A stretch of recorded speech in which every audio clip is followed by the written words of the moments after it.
Assalamualaikum warahmatullahi wabarakatuh.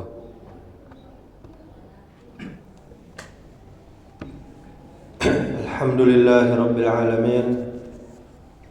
Wabihi nasta'in ala umurid dunya waddin. Asyhadu an la ilaha illallah wahdahu la syarikalah. Wa asyhadu anna Muhammadan abduhu wa rasuluh, amma ba'du. Alhamdulillah, kita bersyukur kepada Allah Subhanahu wa ta'ala atas segala nikmat. Kemudian salawat serta salam semoga selalu tercurahkan untuk junjungan kita Nabi besar Muhammad sallallahu alaihi wasallam. Allahumma salli wa sallim wa barik ala Muhammadin wa ala alihi wa ashabihi ajma'in. Kaum muslimin, kaum muslimat, jamaah zuhur yang dirahmati Allah Subhanahu wa ta'ala. Belakangan ini beredar di media sosial sebuah foto Benjamin Netanyahu di sebuah rumah sakit yang kemudian dikomentari dengan doa agar Allah Subhanahu wa ta'ala menimpakan azab dunia dan akhirat kepadanya. Peristiwa ini memunculkan pertanyaan, bagaimana Islam memandang melaknat atau mendoakan keburukan bagi orang kafir secara spesifik. Melaknat secara bahasa berarti mendoakan agar seseorang dijauhkan dari rahmat Allah Subhanahu wa ta'ala. Namun dalam syariat, melaknat memiliki aturan yang sangat jelas, sebagaimana dijelaskan oleh para ulama berdasarkan dalil-dalil Al-Quran dan Sunnah. Melaknat kelompok tertentu seperti orang-orang kafir, orang-orang fasik, para pelaku dosa secara umum diperbolehkan di dalam Islam. Hal ini didasarkan pada firman Allah Subhanahu wa ta'ala, lu'inal ladzina kafaru min bani Israila ala lisani Dawud wa Isa bin Maryam zalika bima asaw wa kanu ya'tadun. Telah dilaknat orang-orang kafir dari Bani Israel melalui lisan Dawud dan Isa putra Maryam. Yang demikian itu karena mereka durhaka dan selalu melampaui batas. Surah Al-Maidah ayat 78. Selain itu, Rasulullah sallallahu alaihi wasallam bersabda, la'anallaha man zabaha li ghairillah wa la'anallahu ghayyara manaral ardi wa la'anallahu man la'ana walidayhi wa la'anallahu man awa muhdisan. Allah Subhanahu wa ta'ala melaknat orang yang menyembelih untuk selain Allah. Allah Subhanahu wa ta'ala melaknat orang yang mengubah batas-batas tanah. Allah Subhanahu wa ta'ala melaknat orang yang melaknat kedua orang tuanya. Dan Allah Subhanahu wa ta'ala melaknat orang-orang yang melindungi pelaku bid'ah. Hadis riwayat Muslim nomor 1978. Kaum muslimin, kaum muslimat, jamaah salat zuhur yang dimuliakan Allah Subhanahu wa ta'ala, berdasarkan dalil-dalil ini, melaknat kelompok orang kafir, pelaku maksiat atau fasik secara umum seperti mengatakan semoga laknat Allah Subhanahu wa ta'ala atas orang-orang kafir, atas orang-orang fasik, dan atas orang-orang zalim adalah sesuatu yang diperbolehkan.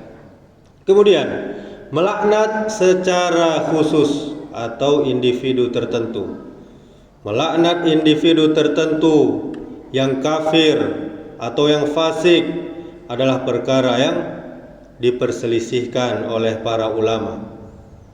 Berikut pendapat mereka. Yang pertama, tidak diperbolehkan. Melaknat individu tertentu dilarang, karena mungkin saja orang tersebut bisa mendapatkan hidayah dari Allah Subhanahu wa taala. Rasulullah sallallahu alaihi wasallam pernah bersabda, "La tasubbul amwata fa innahum qad afdau ila ma qaddamu." Janganlah kalian mencela orang-orang yang telah meninggal, karena mereka telah sampai pada apa yang mereka kerjakan. Hadis riwayat Bukhari, nomor hadis 1393. Kemudian pendapat yang kedua, diperbolehkan jika orang itu mati dalam keadaan kekafiran. Pendapat ini didasarkan pada kebolehan melaknat orang yang secara jelas disebutkan dalam syariat, seperti Fir'aun, Abu Lahab, dan Abu Jahal. Kemudian pendapat ketiga, diperbolehkan secara mutlak. Sebagian ulama memperbolehkan melaknat individu tertentu, baik yang kafir maupun yang fasik, dengan syarat perilaku mereka sudah sesuai dengan kriteria laknat di dalam syariat kita. Pendapat yang lebih kuat adalah tidak melaknat individu tertentu, kecuali telah dipastikan mati dalam keadaan kafir, seperti yang sama-sama kita ketahui Fir'aun, Abu Lahab. Kemudian Rasulullah sallallahu alaihi wasallam pernah menahan diri dari melaknat individu tertentu. Ketika Rasulullah sallallahu alaihi wasallam melaknat beberapa orang Quraisy dalam doa kunut, Allah Subhanahu wa taala menurunkan ayat, "Laisa laka minal amri syai'un aw yatuba 'alaihim aw yu'adzibahum fa innahum zalimun." Tidak ada sedikit pun campur tanganmu dalam urusan mereka itu. Apakah Allah menerima taubat mereka atau mengazab mereka? Karena sungguhnya mereka itu orang-orang yang zalim.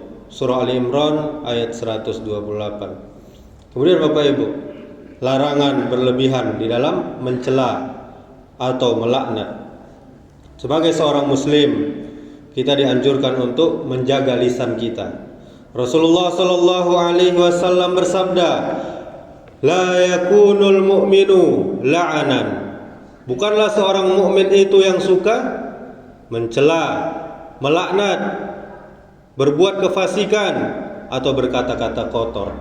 Hadis riwayat At-Tirmizi, nomor hadis 1977. Kaum muslimin jamaah yang dirahmati Allah Subhanahu wa taala, ketika seorang sahabat melaknat seorang pelaku dosa yang sering dihukum karena minum khamr, Rasulullah sallallahu alaihi wasallam melarang dengan berkata, "La takunu aunan lis-syaitani ala akhikum." Janganlah kalian menjadi penolong setan atas saudara kalian. Hadis riwayat Bukhari, nomor 6781. Kemudian bagaimana sikap kita? Sikap yang bijak sebagai seorang muslim, daripada kita sibuk melaknat individu tertentu. Lebih baik seorang muslim mendoakan agar orang kafir mendapatkan hidayah, atau memohon agar Allah Subhanahu wa taala memberikan hukuman yang adil kepada mereka. Sebagai contoh, Rasul kita sallallahu alaihi wasallam pernah mendoakan kebaikan bagi kaum Quraisy yang memusuhi beliau saat itu. Apa doa Nabi? "Allahumma ghfir liqaumi fa innahum la ya'lamun." Wahai Allah, berikanlah ampunan bagi kaumku, karena sungguhnya mereka tidak mengetahui. Hadis riwayat Bukhari di dalam kitab Adabul Mufrad. Kesimpulannya, Islam membolehkan melaknat orang-orang kafir, fasik atau pelaku maksiat secara umum. Namun melaknat individu tertentu adalah perkara yang memerlukan sangat kehati-hatian. Sebaliknya, kita sebagai seorang muslim lebih fokus mendoakan kebaikan bagi orang lain atau menyerahkan urusan mereka kepada Allah Subhanahu wa taala. Mari kita menjaga lisan kita agar tidak tergelincir dalam perbuatan yang merugikan diri sendiri dan agama. Demikianlah, subhanakallahumma wa bihamdika asyhadu an la ilaha illa anta astaghfiruka wa atubu ilaik. Assalamualaikum warahmatullahi wabarakatuh.